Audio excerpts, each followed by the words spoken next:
आजची रेसिपी खूप खास असणार आहे, कारण आज मी बनवणार आहे माझा आवडता मेनू मसाला पनीर, जो मी माझ्या पद्धतीने तुम्हाला दाखवणार आहे. मऊ लुसलुशीत चपाती आणि जीरा राईस. पनीर बनवण्यासाठी सर्वात आधी आपल्याला दूध उकळून घ्यायचं आहे आणि कधीही पनीर बनवत असताना खोलगट कढईचाच वापर करा. ही ट्रायप्ले कढई उष्णता समान पद्धतीने पसरवते, त्यामुळे दूध जे आहे ना ते तळाला अजिबात चिकटत नाही.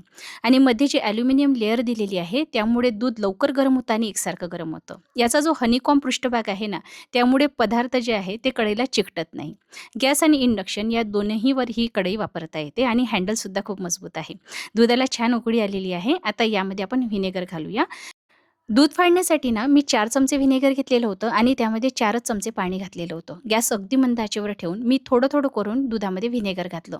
जोवर असं ट्रान्सपरंट पाणी आणि पनीर वेगवेगळे दिसायला लागत नाही. आता सरळ हे पनीर मेकरमध्ये घालूया आणि वरून पाणी घालायचं आहे, म्हणजे व्हिनेगरचा वास आणि आंबटपणा दोन्हीही निघून जातात. पनीर बनवत असताना याचं पाणी वेगळं करणं हे मला खूप त्रासदायक वाटत होतं आणि या पनीर मेकरमुळे ना घरी पनीर बनवणं खूप जास्त सोपं होऊन गेलेलं आहे. यामध्ये बिल्ट इन प्रेस अतिरिक्त पाणी सहज काढून टाकतो. पनीरला आकारही खूप मस्त मिळतो. हे फूड ग्रेड स्टेनलेस स्टीलपासून बनवलेलं आहे, त्यामुळे रोजच्या वापरासाठी उत्तम आहे. गंज लागत नाही, स्वच्छ करणं सोपं आहे आणि घरच्या घरी ताजं पनीर बनवण्यासाठी याचा आकारही अगदी योग्य आहे. तर बघा, इथे अगदी मऊ लुसलुशीत पनीर इथे तयार झालेलं आहे. आणि स्वयंपाक करत असताना कधीही पूर्वतयारी केलेली असेल ना, तर सकाळच्या घाईत बराचसा वेळ वाचतो. त्यासाठी असे कंटेनर खूप कामी येतात, जे फ्रीजमध्ये अगदी कमी जागेत मावतात. हे ग्लास कंटेनर हाय क्वालिटी ग्लासेसपासून बनलेले आहे. एकावर एक ठेवता येतात, त्यामुळे फ्रीज असो पॅन्ट्री असो दोन्हीही नीटनेटके राहतात. आणि पारदर्शक असल्यामुळे आता आपण काय ठेवलेलं आहे हे सहज दिसतं. याचा ग्रुड बेस भाज्या ताज्या ठेवण्यासाठी मदत करतो. सकाळच्या टिफिन बॉक्सची तयारी आदल्या दिवशी रात्रीच करून ठेवायची असेल, तर अशा भाज्या चिरून डब्यामध्ये स्टोअर करून तुम्ही फ्रीजमध्ये ठेवू शकता. त्याचबरोबर उरलेलं अन्न असेल तर ते सुद्धा साठवता येईल. चला, आता घरगुती मसाला तयार करण्यासाठी काही बेसिक खडे मसाले मी कढईमध्ये अगदी मंद आचेवर भाजून घेणार आहे.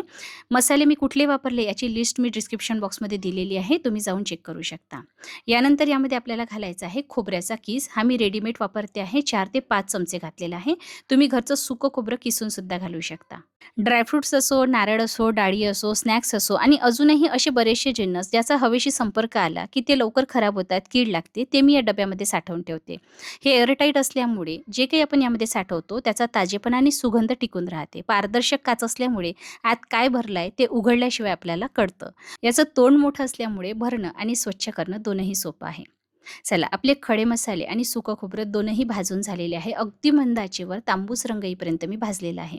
आता खोबरं भाजून झाल्यानंतर आपल्याला पनीर तळून घ्यायचं आहे. त्यासाठी मी कढईमध्ये 3 ते 4 मोठे चमचे तेल गरम करणार आहे. तेल मी थोडं जास्त घेतलेलं आहे, कारण हे पनीर तळण्यासाठी आपण वापरणार आहोत. खरं सांगायचं झालं तर स्वयंपाकघर व्यवस्थित असेल ना, तर स्वयंपाक करणं खूप सोपं वाटतं. या स्पाइस रॅकमध्ये सगळे मसाले आपण एकाच जागी ठेवू शकतो. बाजूला तेलाच्या बाटल्या ठेवण्यासाठी सुद्धा वेगळी जागा आहे. त्यामुळे स्वयंपाक करत असताना लागणाऱ्या सगळ्या गोष्टी सहज हाताशी मिळतात. चला, तेल जे आहे ते मध्यम आचेवर गरम झालेलं होतं. मी यामध्ये पनीर घातलेलं आहे आणि दोन्ही बाजूनी अगदी मंद आचेवर छान तांबूस रंग येईपर्यंत तळून घ्यायचं. या पनीरचं टेक्स्चर मी तुम्हाला दाखवणार आहे आणि तळल्यानंतर हे पनीर मी अजिबात पाण्यामध्ये घातलेलं नव्हतं, तरीसुद्धा अगदी मऊ असं पनीर तयार होतं. चला, आता ग्रेव्हीसाठी मी 2 मध्यम आकाराचे कांदे अगदी बारीक चिरून घेणार आहे. हल्ली ना मला या लाकडाच्या चॉपिंग बोर्डपेक्षा हा स्टेनलेस स्टीलचा चॉपिंग बोर्ड वापरणं जास्त सोयीचं वाटतं, कारण यावर डाग, ओलावा, अन्नाचा वास टिकून राहत नाही. याला जी मॉडर्न डिझाईन दिल्या गेलेली आहे, त्यामुळे टेबलवर ठेवल्यानंतर हा जागचा हलत नाही. कणिक मळण्यापासून, फळे चिरण्यापासून, भाज्या चिरण्यापासून सर्व पूर्वतयारी तुम्ही यावर करू शकता आणि यामुळे किचनचा जो लूक आहे ना, तो सुद्धा आधुनिक दिसतो. चला, आता तेल गरम झाल्यानंतर मी यामध्ये कांदा तांबूस रंग येईपर्यंत परतला. अर्धी वाटी फ्रोझन मटार चॉपरला चॉप करून घातलेला आहे. मस्त चव येते आणि टेक्स्चरही ग्रेव्हीला खूप मस्त येते. लसूण, आलं आणि कोथिंबीर याची पेस्ट अगदी मंद आचेवर परतून घ्यायची. आता यामध्ये सुके मसाले घालायचे आहे. तर सर्वात आधी 2 चमचे कश्मीरी लाल मिरची पावडर घातलेला आहे. अर्धा चमचा हळद घालायची.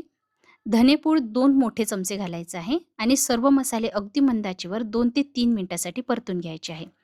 बघा, मसाले जे आहे ना छान परतल्या गेलेले आहे. आता यामध्ये आपल्याला पाणी घालायचं आहे. हलकंसं कोमट करून यामध्ये पाणी घालायचं, म्हणजे ग्रेव्हीला तवंग छान येतो आणि चवही छान येते. आता यामध्ये आपल्याला मगाशी जे सुकं खोबरं आणि खडे मसाले आपण एकत्रित भाजलेले होते ना, ते मी मिक्सरला छान तेल सुटेपर्यंत वाटलेले होते, ते घालायचे आहे.